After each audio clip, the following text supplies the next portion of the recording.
We all have an inner child. Mine, apparently, is a Green Beret, with a disagreeable unwillingness to take prisoners and a decided lack of interest in the niceties of the Geneva Convention.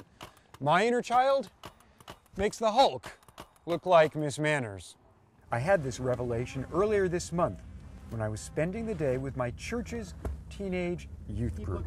Our youth pastor, Todd Goodyear, needed an adult to join him on an excursion and asked if I would help. Todd made the offer as enticing as possible. It would be the two of us and a dozen teenagers armed with paintball rifles, spending 6 hours together at the paintball field in Colchester. I had never played paintball before, and I had certain reservations.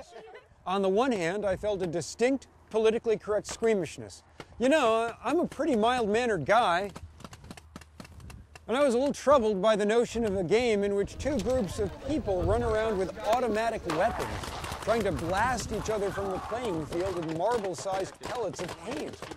It seemed a tad violent, a wee bit antisocial.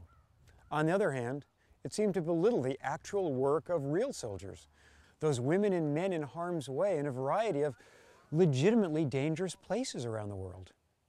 All right, so how many first-timers? You've never been paintballing before? 1, 2, 3, 4, 5, 6, 7, 8. But Todd is one of those wondrously magnetic and well-intentioned young adults. We're going to put you all on one team.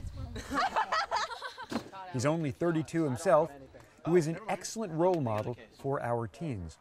As he told the church's search committee before he was hired, I don't consider any youth event a complete success unless someone vomits. There wouldn't be a profound theological lesson to be had on the paintball field, but the group would spend the day bonding and working as teams. They would see adults who cared about them. Consequently, I was happy to help with his cause. At the field, we divided up into two opposing squads, and I was pretty casual at first. A few minutes into our first game, however, Todd, our pastor of peace, came racing around a plywood hut in the battlefield, firing his rifle at me like Rambo. Worse, he shot 14-year-old Eliza Cameron, the only teenage girl on my team.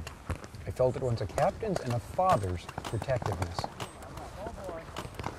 In the second match, most of my team was slaughtered, and we lost again. Which brought us to the third game.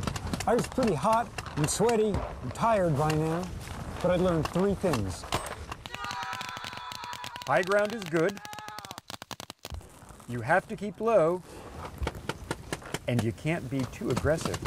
Before I knew it, I had snuck around Todd, snaking most of the way on my stomach, and come up behind him. Suddenly, I was running at him and screaming at the top of my lungs, "Surrender now or you're dead! Dead! Dead! Dead! Dead!" He surrendered, and I was happy. I mean, really happy. I'm glad I didn't shave today.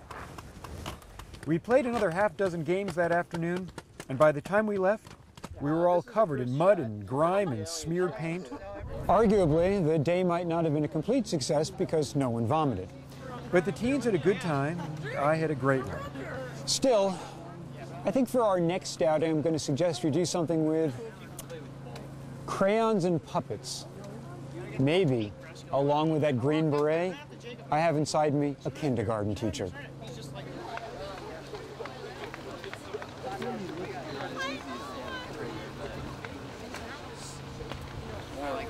Yeah, but I like